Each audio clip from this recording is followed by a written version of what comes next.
your bottom line, your business bottom line, 100% is tied to the overall health of you and your entire team. Today's guest will coach us on how to get healthy, personally, physically, including financially.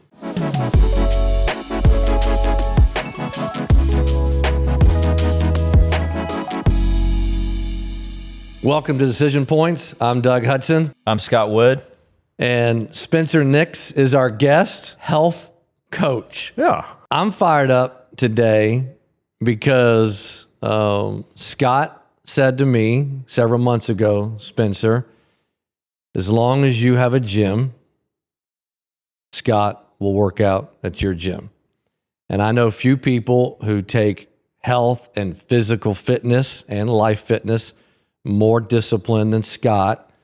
So that's about as high a praise as I think Scott Wood can give somebody. It means a lot. As long as Scott keeps coming, I'll keep the doors open. Well, neither one of you can die then, That's so right. hang in there. That's right. He's got a few years on you, so you might have a gym longer than I may be rolling in there with my walker one day, but I'll still be going. But I have to tie that story, and obviously, you know, we had a little chit chat before we just got started last night, and Spencer, this will give you a segue to say something. I was at Cooper Clinic, which is foundational in many people's mind in health and fitness. And at 6:30, I'm walking into the gym, and there's Dr. Ken Cooper, who for however many years, he works out in the evening. And we sat there for 5 minutes, and he's 92, about to be 93, and just a model of consistency. So talking about rolling in, there's Ken Cooper, Dr. Ken Cooper, still just making it happen every single day. And you just said that they've had an impact on your journey in life. Yeah, I mean, if you're from Dallas, you know that the Cooper Institute is legendary, but the first personal training certification I went through was through Cooper. No way. Yeah, and when I heard that. Did you wear the all black? Did you ever train there? No, I didn't train, but you just got, yeah. Yeah, I mean, this was 2002, so some time ago. But, you know, talking about Dr. Cooper and even Scott, I think when I first got into fitness, it was all about, which I think is pretty typical, like short-term performance, and you're not thinking about tomorrow, but it's like how challenging can you make something? How stimulating can you make a training session? But I would say Dr. Cooper's a great example. I would put Scott in that, even though there's, decades upon decades. I think of Scott as a contemporary of mine, not someone that's much older, but I look at Scott and I see... But you are much older. Did we have to go there already? Like we're two minutes in? I think the camera can tell. I think those examples tell you, like, man, the things that you're doing today need to set up for success so that you can be active, like, all throughout your life. And Scott's been a great example to me as well. I think about the statement that I made to you about as long as Spencer has a gym, I'm going to go work out there. And part of that is because of the way the training is set up. And it hasn't always been that way. Yeah. Like there was, what year did you open? 2008. 2008, first CrossFit. Like, back then it was kind of like you go in and you work hard and, the intention wasn't to get hurt, but a lot of people got hurt because it was just, you were lifting heavy weights and a lot of people didn't know what they were doing and they hadn't worked out for a long time. It is completely different today than it was in 2008. And it is all about this idea of building the entire self, right? Physically and mentally too, in terms of where you guys are headed. But like one of the things that I do to just sort of check myself is what hurts today? Like what's broken, what hurts? Do my shoulders hurt? Do my hips hurt? Had a little bout of plantar fasciitis recently. I'm kind of over that now, but it's like what hurts? And more days than not, nothing hurts. Like I'm sore, just because you're exercising and you're working out and you're creating stress on your body, which is healthy, but nothing is broken. And I think it's attributable to what you guys are doing with the programming because you're so intentional about progressive loading and the sequencing of an 8-week build or a 12-week build and then doing a reset. And so it's they're just so careful and thoughtful about what they're doing. There's no place like it. And then from time to time I'll miss because I have to sleep in or schedule, messes me up. And so I'll go to a more traditional gym to get my workout in. And I'm like, just can't do it. I can't, I can't do it. I don't get as good a workout, so I think there is something to the group setting where you're going to be more challenged. But I just, the refrigerated towels that you get, when you arrive at the gym. Now there's the Scott that we all know and love right there. There has to be an ounce of bouginess. No. So the refrigerated towels. No, he's saying he doesn't need it. I'm saying no, that's a problem. Like, you go to that place and you're like, you don't even feel like you're really doing the work, versus at BPR. Yeah, they made it. Okay, I like that. And like today versus 15 years ago, it's not about how much weight can I move around. It's really about how can I feel great on a day-to-day basis, and then how can I take feeling great into the other areas of my life that I enjoy, whether it be surfing or snow skiing. Or I had this epiphany recently that I shared with Spencer. I surfed over the holidays, and normally if you live in Dallas and you surf a couple times a year, the paddling is, you don't have any paddling endurance whatsoever. And on this particular trip, I had more paddling endurance than I've ever had. And I was like, okay, what have I been doing? And we have a ski erg at BPR, and the ski erg is basically an upright rower. So it's like the cross, it emulates the cross-country motion of cross-country skiing. And I'd been doing that a bunch in the fall, and I have to think that's it. Right? So if I can go here and it equips me to go do all the other things in my life that I love to do, and I can do that well into my 70s, maybe 80s, maybe I can be Ken Cooper one day at 93, and then that's all a really good thing. Started this with health coach, and unpack that a little bit. I wouldn't have always called myself that. I love the term coaching in general. Not to dork out too much, but that term originally meant, it was used as slang a long time ago. It was what you referred to a tutor. It literally means to carry the student through a course. So a long time ago, coaching meant, that you basically like did everything for the person that you might were. Have been derogatory type. Yeah. And over time it got reappropriated to mean, something athletically, or I think the word of that is much more noble now that you're coming alongside someone in some capacity with, whether it's fitness or executive coaching. And, we can get into that more about, what specifically coaching should look like. But when I first started, it was purely about performance. And as Scott alluded to, after lots of mistakes and lots of observations, you realize that most things in life operate as a part of a system. Fitness is one of those. And there's some aspects of that are obvious, right? If you do anything for long enough in the world of fitness, nutrition will come up, right? So it's very clear that there's some correlation to what I eat and then how I perform. But the longer I do this, I realize that there's a much more broad territory for fitness than we initially realized. So in the early days, it was like, man, how hard can we make the workouts?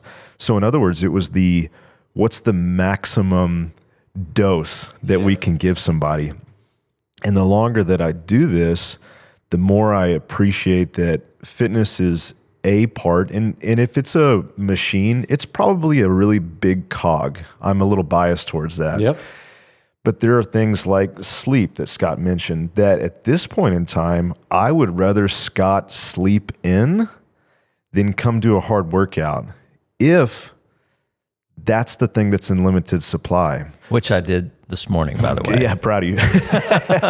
So when you have that set of optics, you realize that fitness is important, but it shouldn't ever supersede the other areas of your life. And so I call myself a health coach now because I want to always remind myself that if we create some response for this one thing, it better work within this whole system. There's so much wisdom in what you just said, because it means you backed away from the one isolated thing and you just said, I'm looking at your entire health.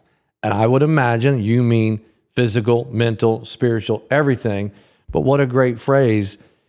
If he's in short supply of rest, get rest over a workout today. Go. Take us back to the beginning. Where are you from? And, where'd you grow up? And brothers and sisters and early childhood memories, and kind of the arc of how we ended up here is kind of where we're going. Man, how do you encapsulate yourself? But I think in the context of what we're talking about, there's a part now as a father where I see kids are grasping for identity. They're grasping for things that they can latch onto, where they say, hey, maybe this is an essence of how God made me. Maybe this is a part of who I am. And very early on, I knew two things. One, I was told that I was smart, and I was never told that I was athletic. And this is by your mom and dad. Yeah, and friends. Okay, So a lot of encouragement from my parents. Like they figured out that I was relatively bright, and so I really latched on to that. But athletics was never promoted, and so as I got to high school, like I prided myself on certain things, but there were some areas that I was very insecure about.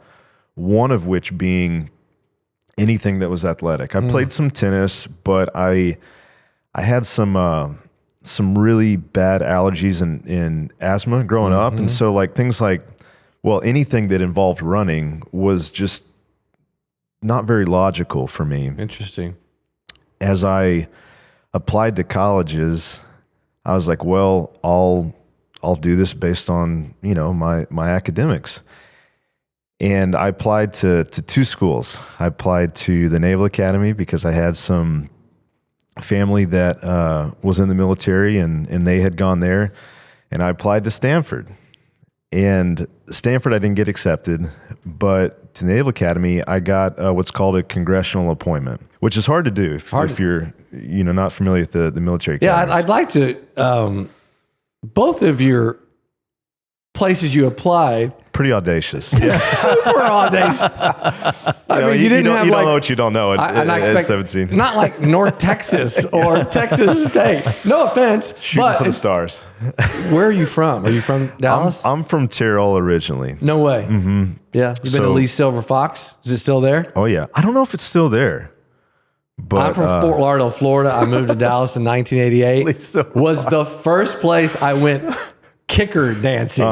Lee Silver Fox. And I learned all Texans drive F-150s, and they all back them up around the square box. We call that a quick getaway. Yeah, that's why. So when you steal somebody's girl, you never know when you got a jam.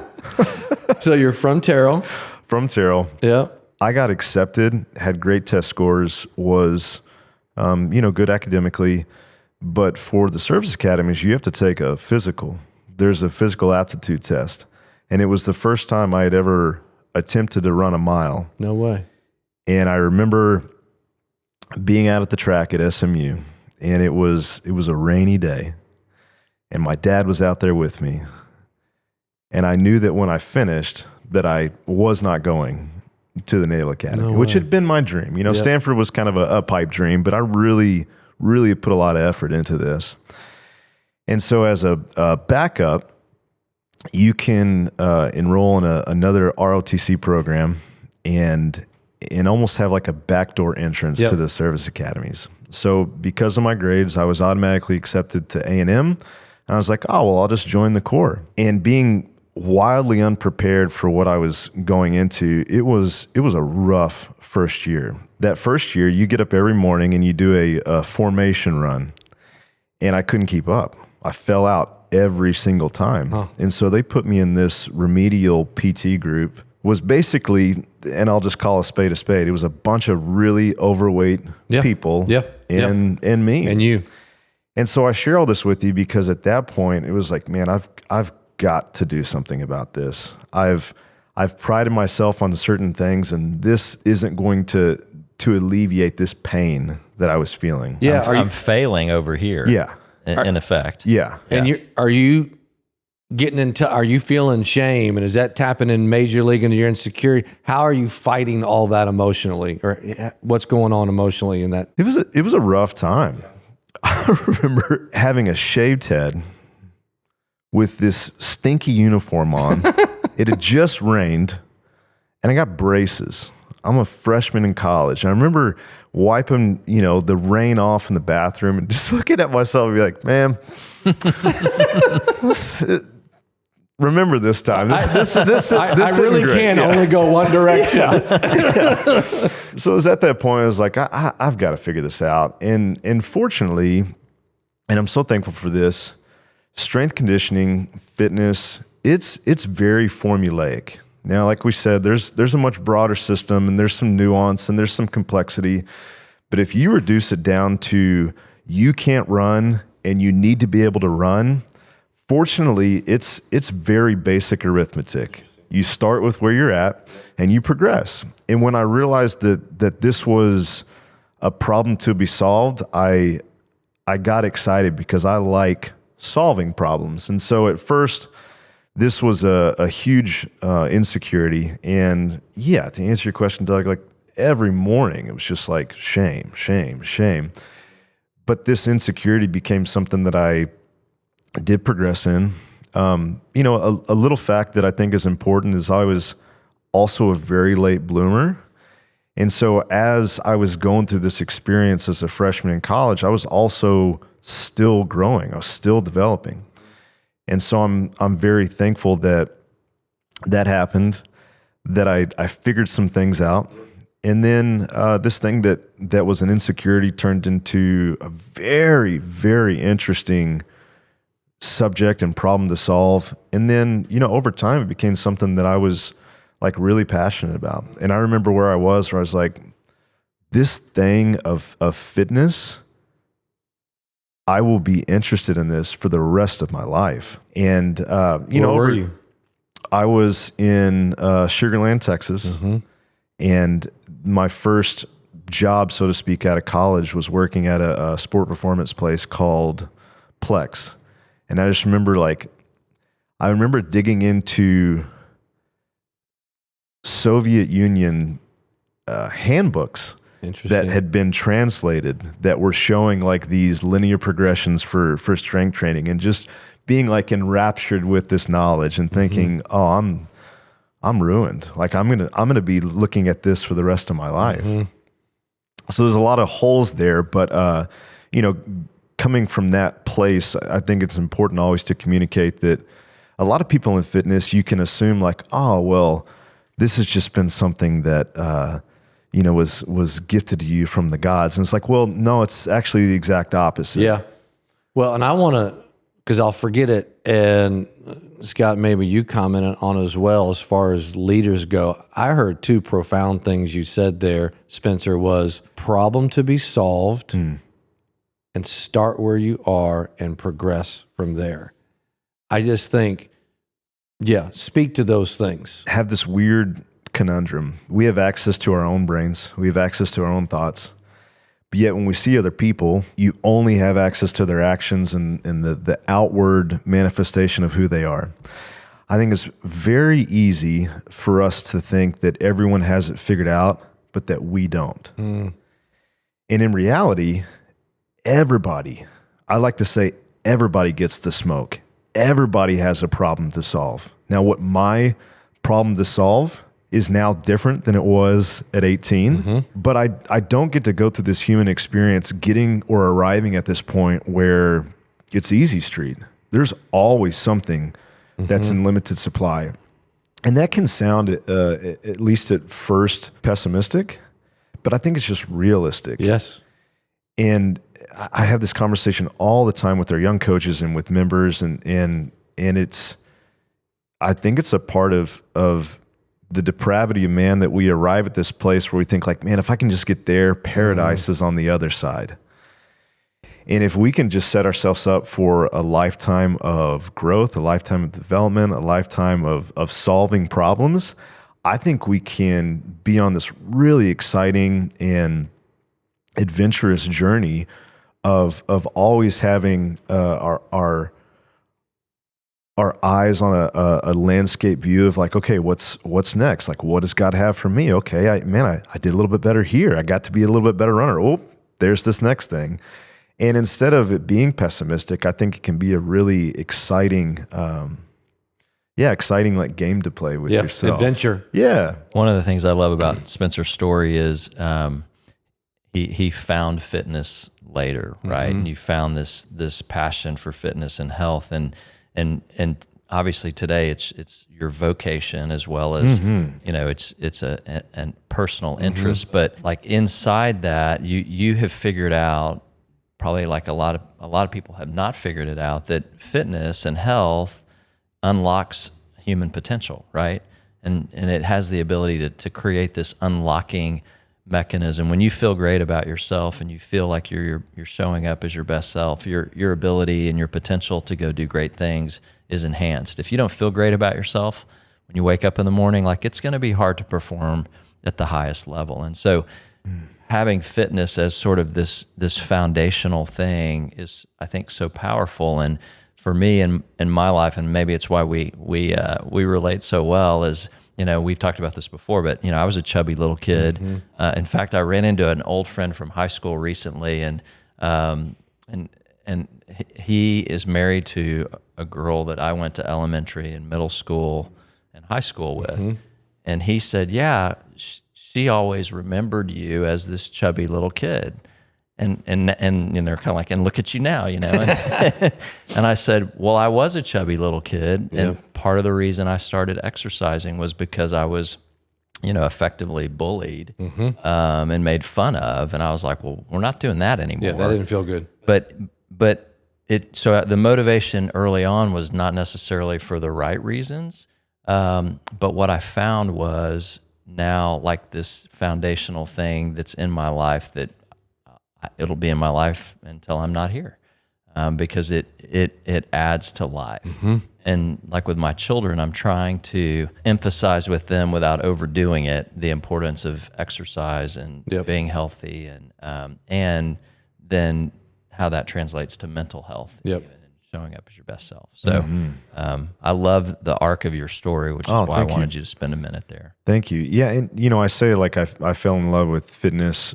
However, I could say in 2009, I got tired of coaching the squat, right? I mean, I had coached it 1,000 times by then. And so even though I got tired of the squat much earlier than you got tired of coaching it, much to the chagrin of my son-in-law, who loves the squat.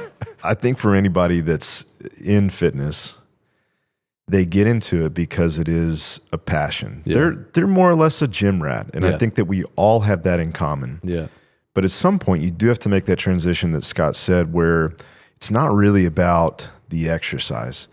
It's about serving people. It's about evoking this best version of them in all these different ways. And so, if fitness was only exercise selection and coaching biomechanics, I think I would have got burnt out a long time ago. But this thing of serving people and having a vocation where my job is to try to bring out the best version of them, I'll be doing that as long as I live. I'll never get tired of that. And I think I feel so lucky that that's like such an easy transition for anybody that's in fitness, to think of this more as coaching the whole person versus, man, how entertaining can I make a workout? The same workout. Yeah. And I want to get back to your arc in a second, but I want to give you a chance, Spencer, because I think it impacts, I know it impacts me. I think it impacts a lot of leaders. The second point was start where you are and make progress. Why is that so valuable? I think you do have to radically accept reality. Without that, there isn't a metric to compare yourself. Well said. I think probably all of us have had some experience where the hippocampus of our brain registers something that we don't want to repeat, but without really trapping what that is, it's hard to know how to progress. So most of the time we want to avoid anything that's produced shame or insecurity. And it's like, hey, let's focus on the good. But to be radically honest with where you are is the only way that you can look back and celebrate how much progress you've had. And so that's a hard thing to do, to like face the pain. It's a hard thing to do, whether it's seemingly inconsequential, like, hey, your mile time is 20 minutes, to, hey, you're really not good at this thing that means a lot to you. But it's the only way, regardless if it's fitness or if it's some other aspect of who you are, it's the only way that you can celebrate some wins. So I think it's very easy to brush past that and to start to dig into the process or to have these aspirations of where you want to come. But us as humans are really bad at looking back and saying, I did that. I just think this is so valuable, Spencer. Fear of failure, whether just the overwhelmness of getting started.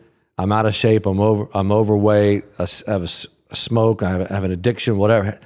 Just the fear of failure, I think, then stunts so many people to even attempt. Do you agree and address that? Because I think this is so valuable. Just getting started. I love your idea of radically facing the truth. Because leaders, it could be a toxic personality they have in the office place. It could be physical. You have health coached so many people. I'm sure you've had this conversation. Give me some pragmatic steps to get past that fear of failure or overwhelmness to get started. A life in pursuit of being the best version of yourself it's unavoidable that there'll be some pain.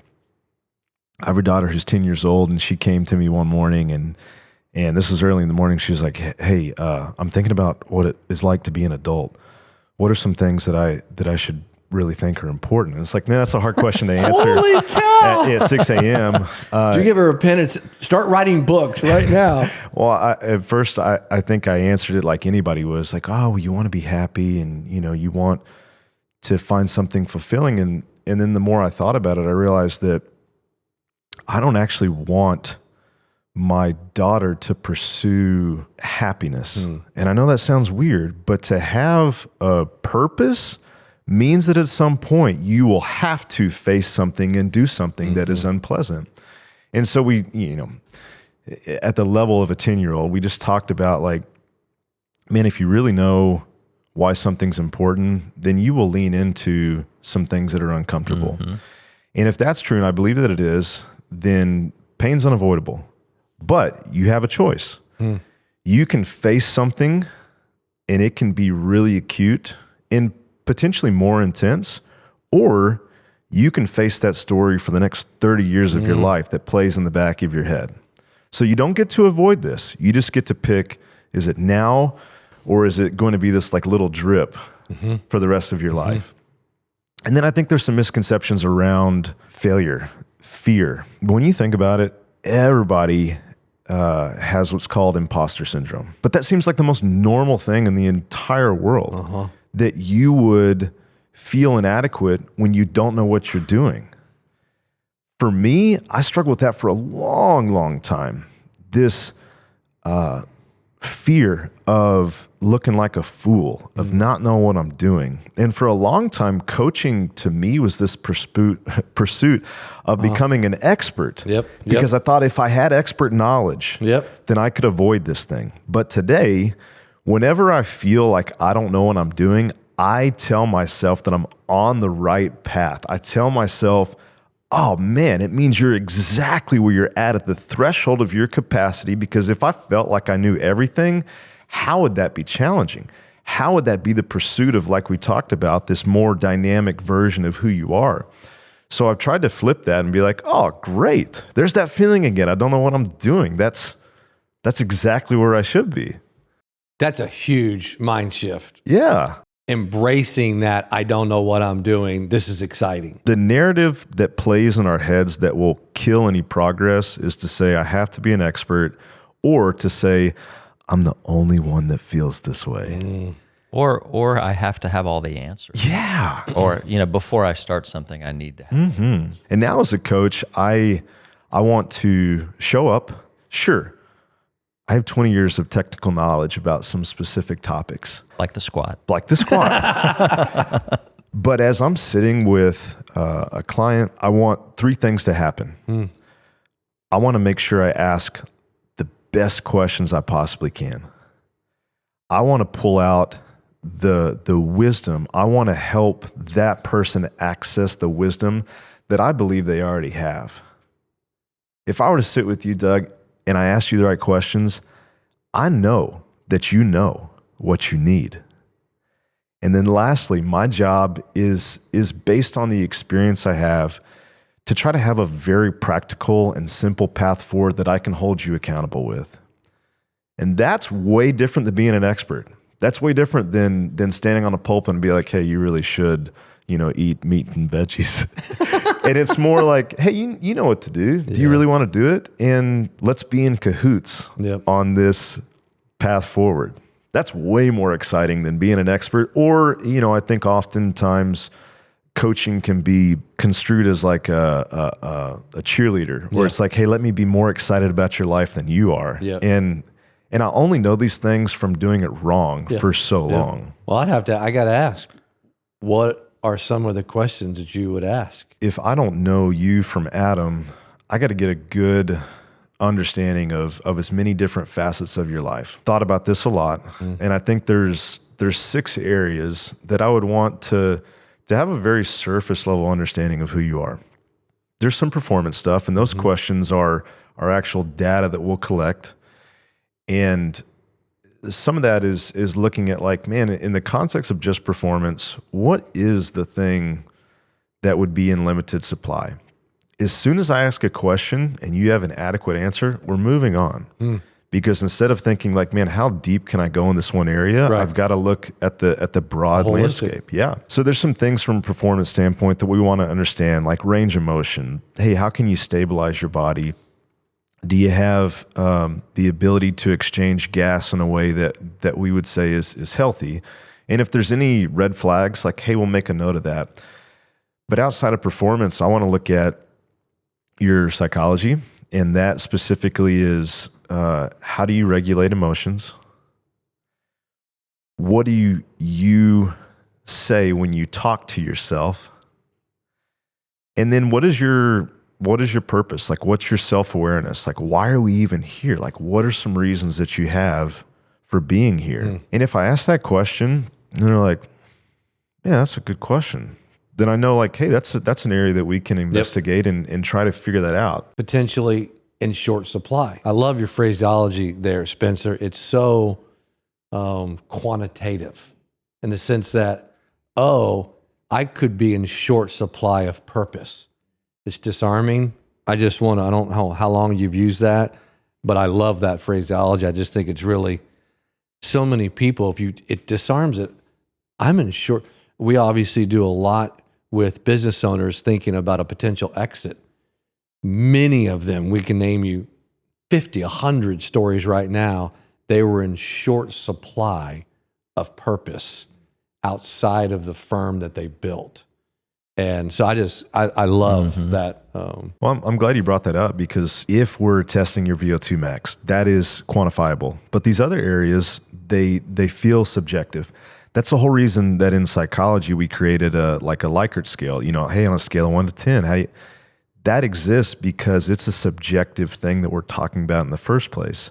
So these things, and what I tell our coaches and anybody that'll listen is we do have to reduce it down to something that's measurable, just to give us context, just to give us some framework to build upon. And so a lot of these things like, mindset or purpose, man, it's very qualitative, but to have some quantitative measure in there just gives us a starting point. So there's performance, there's psychology, and then the other things, we've all tried to put an S word to it so it's easy to remember. Sleep, sustenance, or nutrition. The social aspect, which we found is absolutely crucial, and then stress. And interestingly enough, there's, from for many years, a study that comes out, it's called the Wellness Index, where they interview 40,000 people and they say, why do you exercise? And until the last couple of years, the answers that came out were very typical. Hey, I want to lose weight. Aesthetically, I want to look my best. And then, longevity and vitality. But since COVID, the top 2 answers are stress reduction and my mental health. Wow. And that's radically different. It is. In the last 20 years of, me kind of ad nauseum looking at this study. So I think stress management's a huge part. We ask questions pertaining to what are your strategies for how you anticipate stressful situations? What are your strategies for how you handle stress once you're in the midst of it? And then my favorite question is, how do you decompress? And what are the ways that you are allowing yourself to cope for a stressful situation? This is an area that we could potentially investigate, but they have to lead. So as we go through this, what I call a spirited inquiry, there's lots of things that come up. Like I said, everybody gets to smoke when we've made it this broad.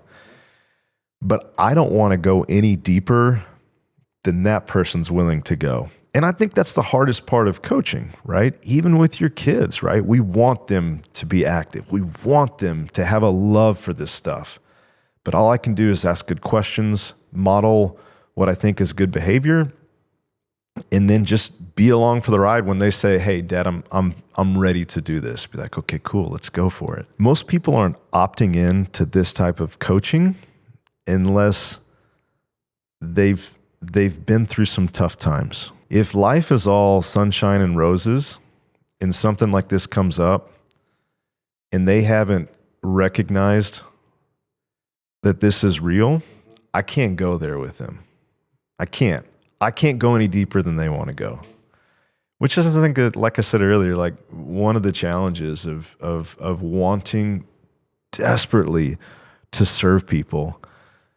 But man, just like Christ says, it's like we knock on the door, it's there, but you got to go in first. I'm right there with you, but you got to go in first. And C.S. Lewis tells us that pain is God's megaphone to awaken a deaf soul. That's good. So That's so good. I got to go to a question. You brought it up because I think I have it written here on some notes. I think you say this: discipline and curiosity wipe the floor with motivation and inspiration. Remember saying that? Yeah. He says it often, actually. He does? Yes. Okay. If you go on Mondays, you'll hear it from time to time. I try to sneak a sermon in there Yeah. when I can. Don't sneak. Come through the front door.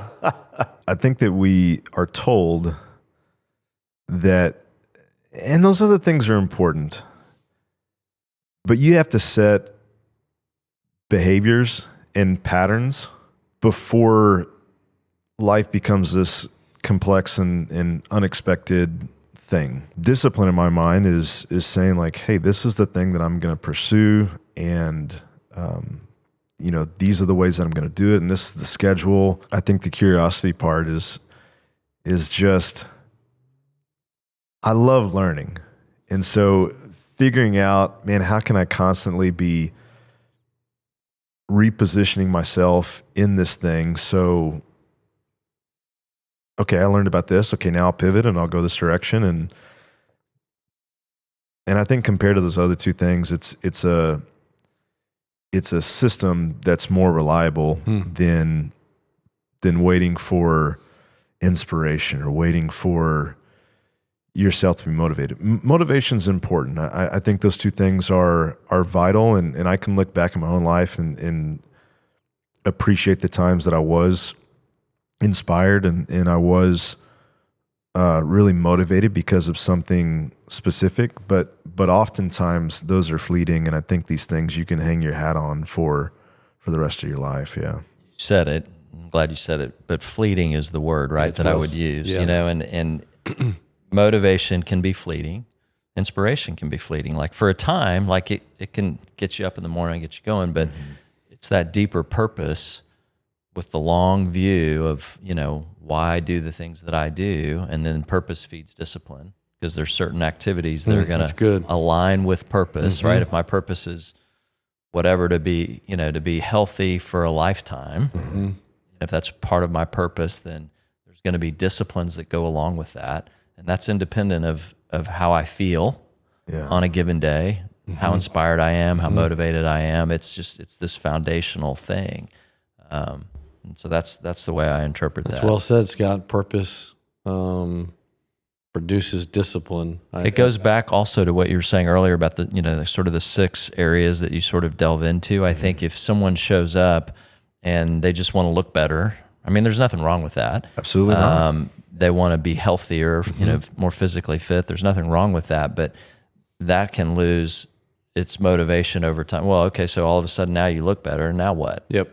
Right. Like, and so delving into some of these other areas creates a longer, more sustainable commitment to what you're doing. And, again, not to pick on the 08, 09 CrossFit genre, but, back then, it was more about how much weight can we lift and how much volume can we put out in a 60-minute session. And it wasn't really about sustainability of the athlete. I think one of the things we learned back then was we're burning through people. Yep. And if, like for me, I've said it now twice, but I'll go the rest of my life. And I think the programming is set up to allow me to do that. Yep. The CrossFit of the early days wasn't set up for sustainability over a lifetime. It got wiser. It took feedback, and it got better. And that was no fault of anybody's. It was just kind of the way the thing evolved. Lifelong learner. Be a learner. I'm very aware that this message that means so much to me, I don't know how I would have received it at 22. I would like to believe that if I took a time machine and I, gave this lecture to my 22-year-old self, I go, okay, cool. That's more than I thought. That's great.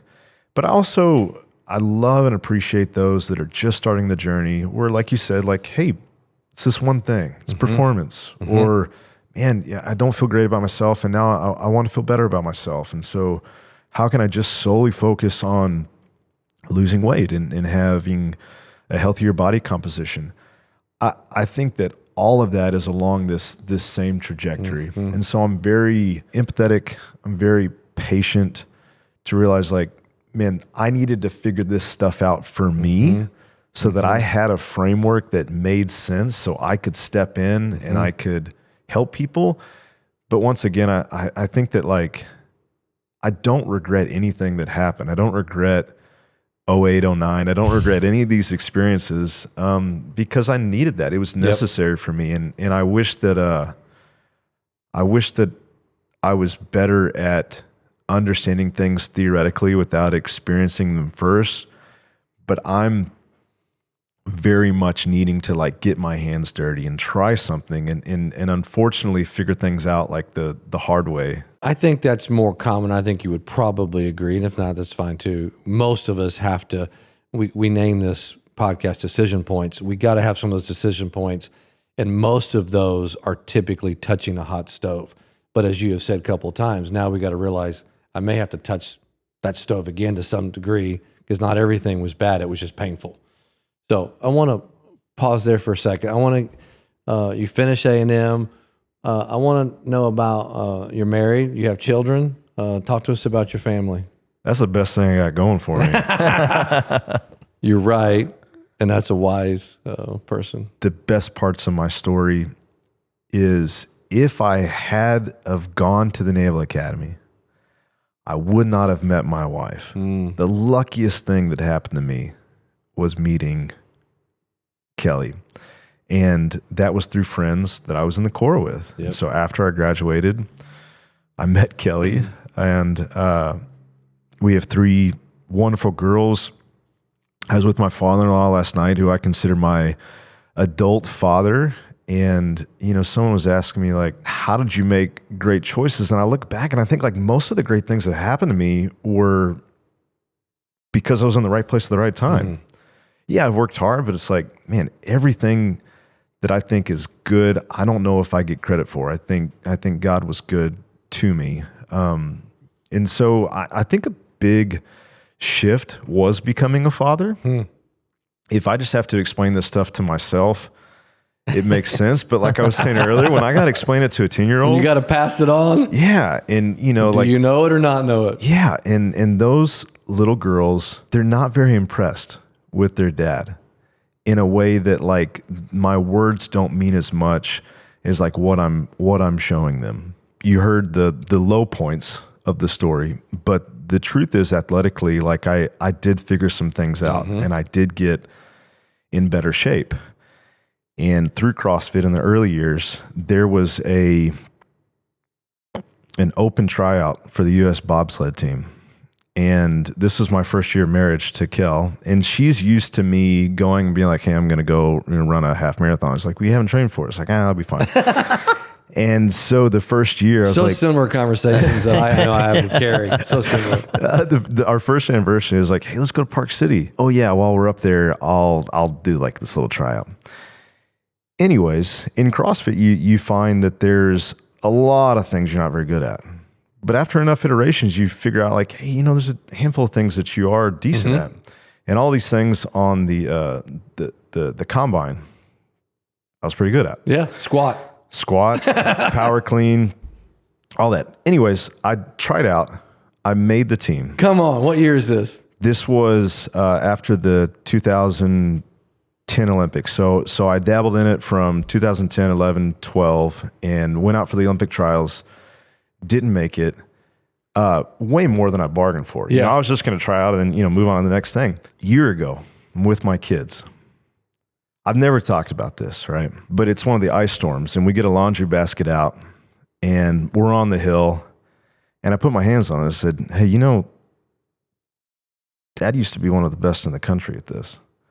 Thinking that would get a response like, wow, Dad, you're amazing. And my 5-year-old's like, hey, could you go ahead and push me down the hill? You know, like couldn't care less. You were looking for them to ask a follow-up question. Yeah. Wouldn't you like to know more about Yeah. this? So all that to say that I think that kids have been a wonderful refining process for me on how to deliver information, how to set a good example, how to even reevaluate, like, man, what really is important? If it's not just for me and I have to communicate this for the next generation, like what is life really about? Yeah. And so it has made me ask some much bigger questions than how much can I squat? Or they teach me that they're complex too.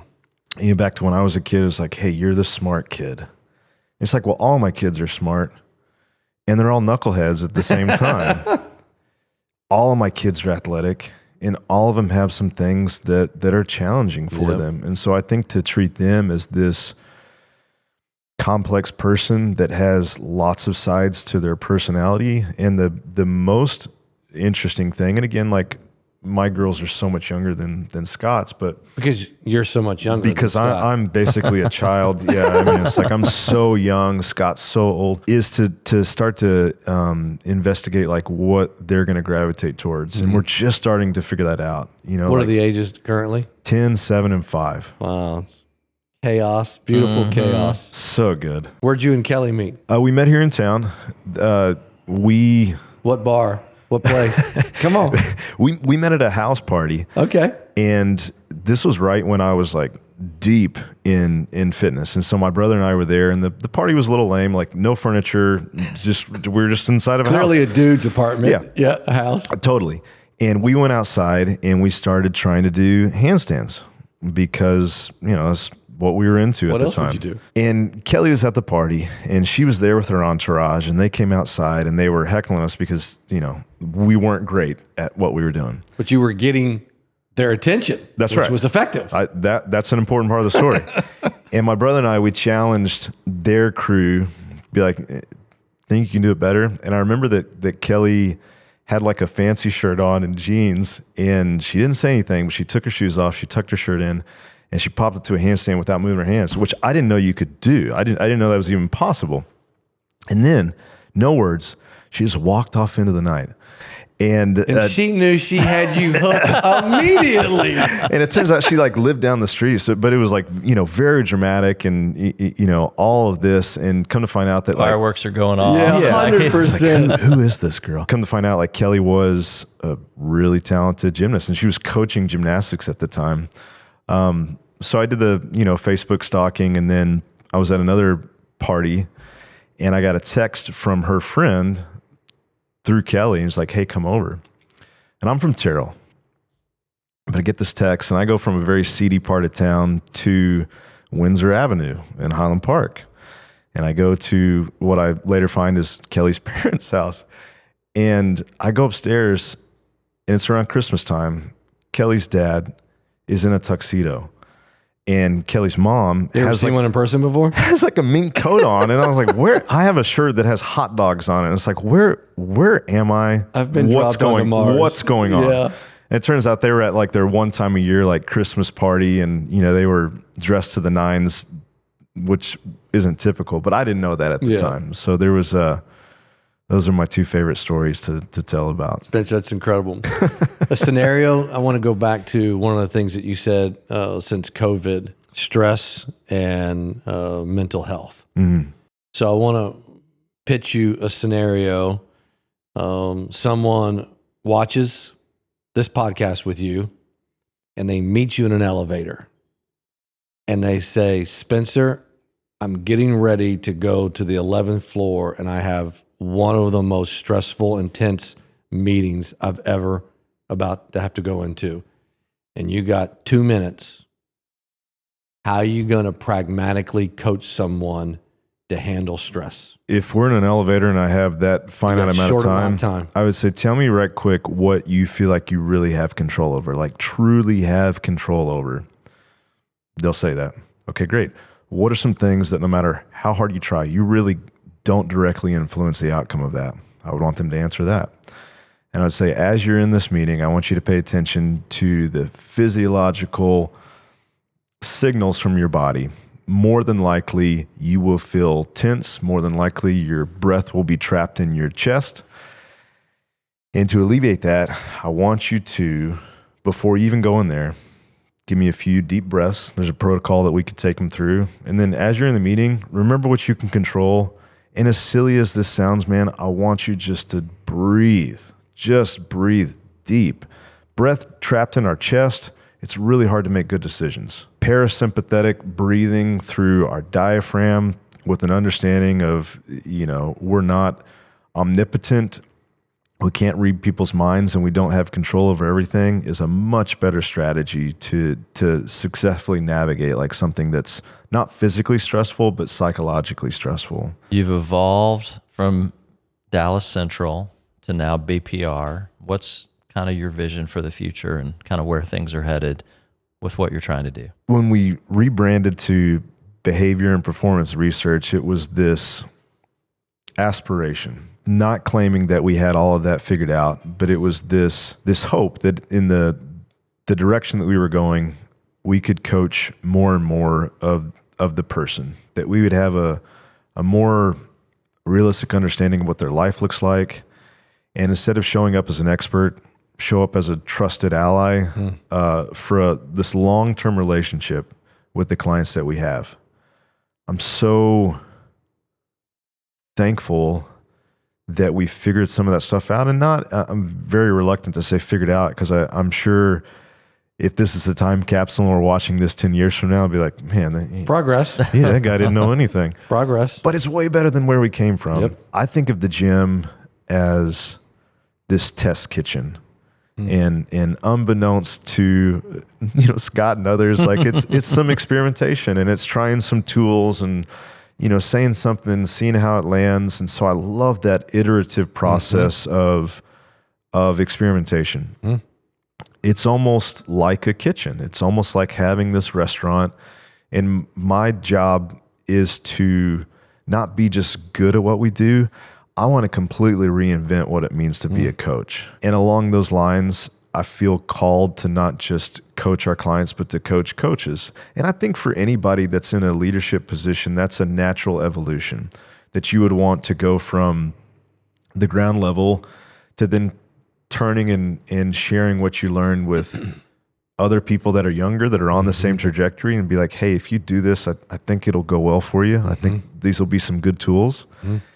And so that's the path we're on. And 20 years later, I feel like I've just got it started with this. And man, I just feel so thankful to be doing what I'm doing and to get to work with people like Scott and others that, it's like it's such an honor to serve. Mm-hmm. Yeah. I understand that you have a conversation, a talk. What's that rooted in? What's the why? What's the couple of pragmatic takeaways? What does life after success mean to you? When I first met Kel, we were attempting to open the gym. And I remember sitting on the loading dock as we were like, cleaning asbestos out of the, roofs of that first building, drenched in, something that has probably taken a few years off my life. And Kelly was there. Sweat and asbestos. Yeah. And I remember asking her, I was like, hey, I think I'm going to take a pretty unconventional route to what I want to do. Are you up for that? And to her credit, and it's one of Kelly's best qualities, she's like, yeah, I call her a ride or die chick. And so if I suggest something to Kelly and she says no, I know it's a really bad idea because she's up for most things. That's an easy no. It's an easy no. But I share that because we very intentionally, instead of saying like, well, if I can just get successful, then I can enjoy my life, we very intentionally are trying to live out this adventure that's balancing these two things, that I get to do something that I'm really passionate about. I don't have to create a separate vocation. I don't have to create a separate way of serving people. It's built into what I do. And so there are some things that I have set for myself that is a scoreboard. There's things from a business standpoint and as a small business owner that I've set as metrics that I want to hit, but I'm under no illusion that by hitting those, I'll arrive at this point where I say, well, now it's easy street. Mm-hmm. I want to constantly be setting ambitious goals for myself that allow me to continue to expand who I am as a person. But, and this is difficult to do, but at the same time, Scott told me this. Hey, when you coach Little League soccer, don't look back and be like, oh man, I wish I was still doing it. Like in the moment, do the best you can. Mm-hmm. So when you look back and be like, I don't want to go back there. I did the best that I could. Mm-hmm. So that's a paradox, but I'm trying to be ambitious, but at the same time, like, just enjoy the heck out of what we're doing in the moment that we're doing it. What I love about that, you have metrics. What are a couple of those metrics for your business? Well, because we're in the service industry, there's specific things with clients. There's an average revenue per member. There's a length of engagement. In our industry, like those are tried and true metrics, and we're always trying to improve those. There's a churn rate that we're always paying attention to. And then, bottom line, like I'd be lying to you if I said that the total revenue that we make each year, I'm a competitive person. Yeah. So it's a way that I'm competing with myself against myself. And so those things are always things that as a staff we're circling back to and we're looking at.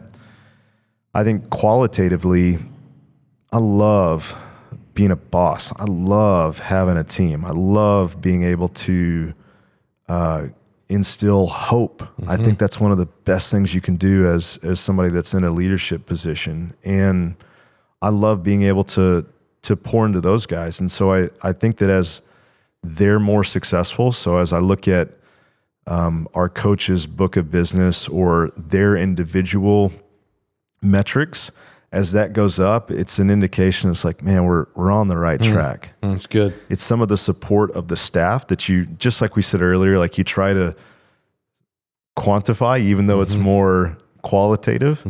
And then just those numbers of the business too. One of the things I love about BPR is, you got a class at 5:30 in the morning, 6:30 in the morning, 7:30 in the morning. Then they take a break till the afternoon, and then it's 4:30, 5:30. Is there a 6:30 p.m. or is it just 4:30? Most days, yeah. Most days. So 6 classes, they're all packed. Yep. Like you walk in there at 5:30 in the morning, and there's 30, 40, 50 sometimes people in a class, repeated at 6:30, repeated at 7:30. All ages, all shapes and sizes, all fitness levels, some, incredibly, incredible athletes in shape, peak performance, and some who are just getting started, overweight, doing this for the first time. And we're all in there together. And the community that you guys have created is really, really special. And thank you. Your coaches do an amazing job of, and it's because of your leadership, but your coaches do an amazing job of sort of, even though you're only there on Monday mornings. Delegation. Yes. I mean, you know, Build a you bench. feel your presence even though you're not there, but you've created a really unique environment. And that's part of what I love about it. Absolutely. Thank you. Spencer, let's give you the final word. One of our favorite questions to ask leaders like yourself is, you got 1 to 3 minutes and there's a room of 100 CEOs. That's all you got. What are you going to give them? I'm nervous to say something that I think is boring, but let's say that you're an accountant. I think there's still a very beautiful, noble purpose to that when you think about the people that are around you, that you get a chance to impact and that you lead. Any job, regardless of what the specifics are, I think you can create and determine some very noble purposes around that.